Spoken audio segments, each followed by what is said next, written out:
This video is sponsored by Magellan TV.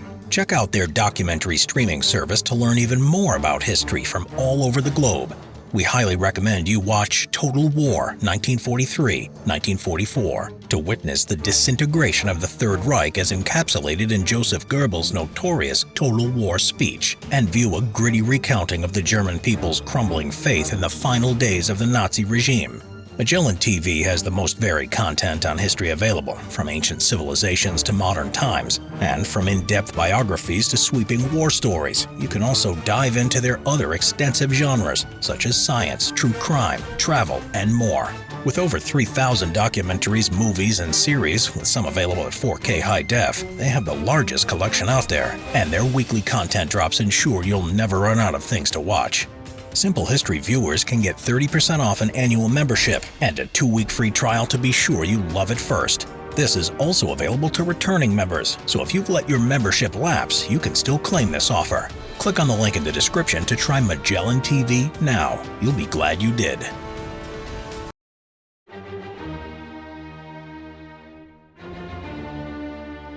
Why did the Nazis swap their Mausers for muskets in World War II? By the beginning of 1945, the war was going very badly for Nazi Germany, to such an extent that defeat now looked inevitable. In the West, the Allies had just beaten back a large German force at the Battle of the Bulge and were now on the verge of invading Germany itself. While on the Eastern Front, where the Germans had been constantly on the retreat since 1943, they were suffering horrendous casualties at the hands of the Soviet Red Army. Now, the Soviets had just liberated the Polish capital of Warsaw, and the front line on the Eastern Front was almost the same as it had been when the war had started 6 years previously. And as for Germany itself, the around-the-clock bombing campaign by the Allies had a devastating effect on the German home front and destroyed most of its industrial capabilities, meaning its wartime production was on the verge of complete and utter collapse. And as for the promised wonder weapons like the V-2 long-range rockets and Me-262 jet fighters that Hitler believed would turn the tide once again in Germany's favor, well, they had never materialized in sufficient enough numbers to achieve this. Nevertheless, among all this chaos and in the ruins of Berlin, a new epic German propaganda film called Kohlberg premiered on January 30th, 1945. It was only shown at 2 of the city's few remaining cinemas, as well as a special showing to high-ranking Nazi officials that was held at the Reich Chancellery. The film was inspired by true-life events in the Napoleonic War, when in 1807 a large French force besieged the Prussian fortified city of Kohlberg. The script was partly based on an 1865 play by the highly respected Nobel laureate Paul Hesse, though it was ordered that there were to be no mention of him in the film credits due to him being Jewish.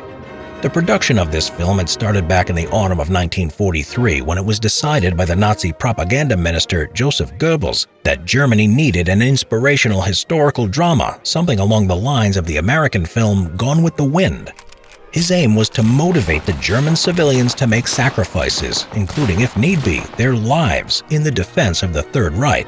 In the film, the city of Kohlberg is about to be attacked by the French, so the mayor of the city decided to help create a people's army to support the militia in defense of the city against the impending French assault. To do this, the mayor must overcome bureaucracy, cowardice, and apathy, as well as enlist the help of a great military leader in order to lead his people to victory. This role falls to the legendary and charismatic visionary Major Giesen, a hero portrayed in the film as a 19th century dashing version of Adolf Hitler himself. Together, they courageously and successfully hold out against a vastly superior enemy army, forcing the French, after a long siege, to give up and withdraw, as they realize that the city and its people are not going to capitulate and surrender.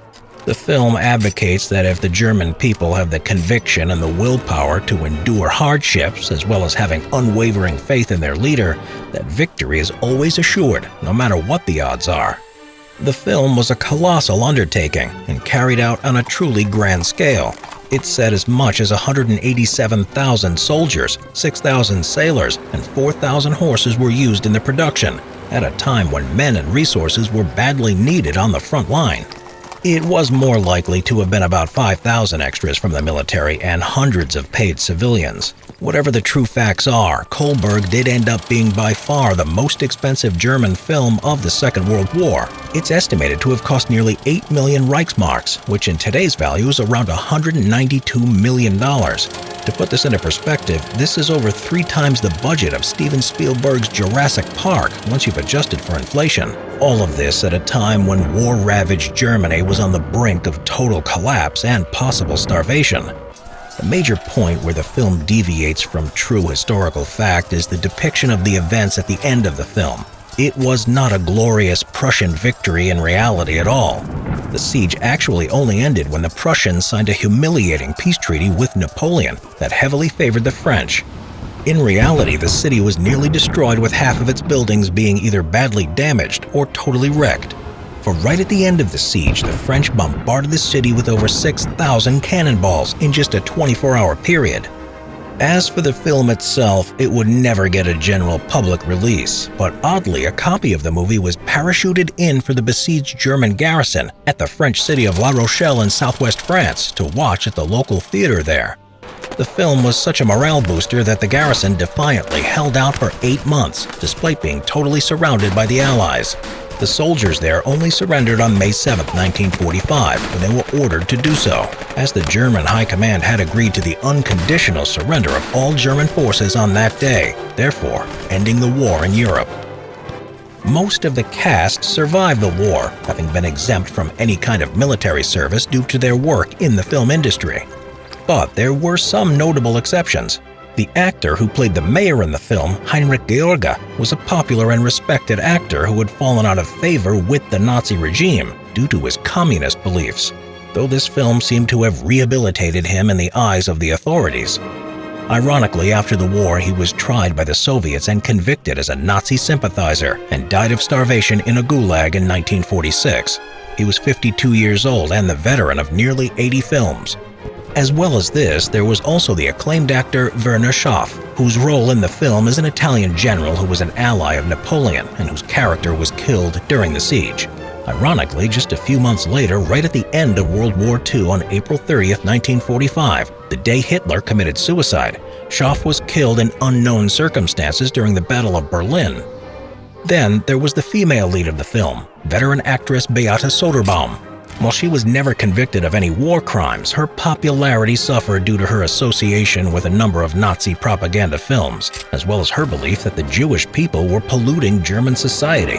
She found it hard to get work in the film industry after the war. Therefore, Soderbaum was forced to take on parts in low-budget theater productions, and it wasn't unusual that for a number of years, for her to be booed and pelted with rotten fruit by the audience when on stage. Nowadays, the film Kohlberg is seen as an extravagant waste of resources that was hardly seen by anyone at the time of its release. In contrast, at the same time, the Allies were making highly popular screwball comedies and upbeat musicals.